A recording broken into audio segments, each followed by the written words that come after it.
कबड्डी खेल रही थी, कबड्डी के शिविर में गिर गया था, कंधे में और गर्दन में चोट लगी थी। फिर उसके बाद मैं चल नहीं पा रहा था। हाँ, मतलब डैम हो गया था, हाथ पैर कांपने लगे थे, चल ही नहीं पाता था। मतलब जो हड्डी थी बिल्कुल अपनी जगह से हिल चुकी थी, फैसेट्स बिल्कुल डिसलोकेट हो चुके थे। सर्जरी को 17 दिन हो गए हैं। सचिन, अभी बताओ कैसी सिचुएशन है आपकी? मैं ठीक हूँ सर, अभी ठीक हो? चल भी पा रहा हूँ। चल भी पा रहे हो? हाँ, हाथ पैर सब हो रहे हैं ओके। अब उतनी बेटर है एकदम, जैसे पहले था ऐसे नॉर्मल हो गया। जैसे पहले नॉर्मल था ऐसे ही नॉर्मल हो। जी सर। नमस्कार, मेरे साथ मेरे पेशेंट हैं साहिल। साहिल, तुम्हारी उम्र कितनी है?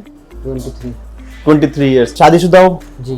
कितने बच्चे हैं? 2 बच्चे हैं। 2 बच्चे हैं। एक लड़का एक लड़का एक लड़की। साहिल बताएगा कि उसको चोट लगी कैसे थी। साहिल का बताओ, तुम्हें चोट कैसे लगी थी? कबड्डी खेल रही थी, कबड्डी के शिविर में गिर गया था, कंधे में और गर्दन में चोट लगी थी।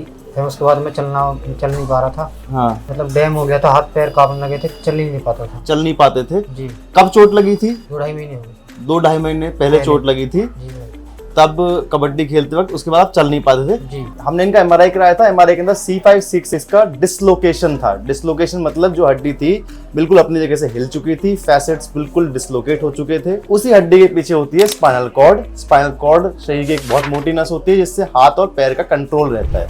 जो हम मूव कर पाते हैं, हाथ जो पैर से चल पाते हैं, वो इसलिए क्योंकि हमारे हाथ और पैर में स्पाइनल कॉर्ड सिग्नल भेज रही है। तो उस पर दबाव था जिसकी वजह से ये चल नहीं पाते थे। तो हमने इनकी सर्जरी की थी। सर्जरी कब की थी साहिल? 17 दिन पहले। 17 दिन पहले सर्जरी की थी।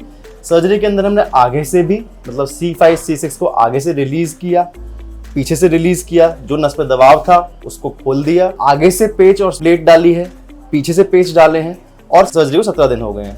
सचिन, अभी बताओ कैसी सिचुएशन है आपकी? मैं ठीक हूँ सर। अभी ठीक हो? चल भी पा रहा हूँ। चल भी पा रहे हो? हाँ, हाथ पैर सब हो रहे हैं ओके। चलने में कोई लड़खड़ाहट, पैरों में कोई कमजोरी, नहीं। हाथों में कोई कमजोरी? नहीं सर, कोई दिक्कत नहीं है? फर्स्ट टाइम में तो शुरू में तो हुआ था, फिर उसके बाद अब 1-2 दिन चला, अब उतनी बेटर है एकदम, जैसे पहले था ऐसे नॉर्मल हो गया। चलने के लिए कोई आप सपोर्ट यूज करते हो, किसी वॉकर का, किसी चीज का? अब कोई सपोर्ट नहीं है, ना कोई वॉकर, मैं खुद चल पा रहा हूँ। खुद से चल पा रहे हो? किसी पे टॉयलेट बाथरूम जाने के लिए नहीं सर। आसरतू हो? अब नहीं हो किसी पे। लेटरिन पेशाब में कोई दिक्कत है? अब कोई दिक्कत नहीं है।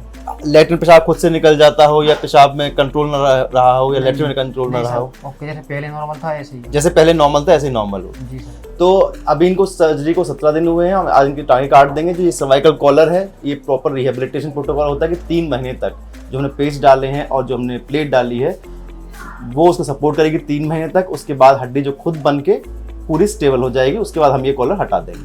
ठीक है साहिल? जी सर। ठीक है।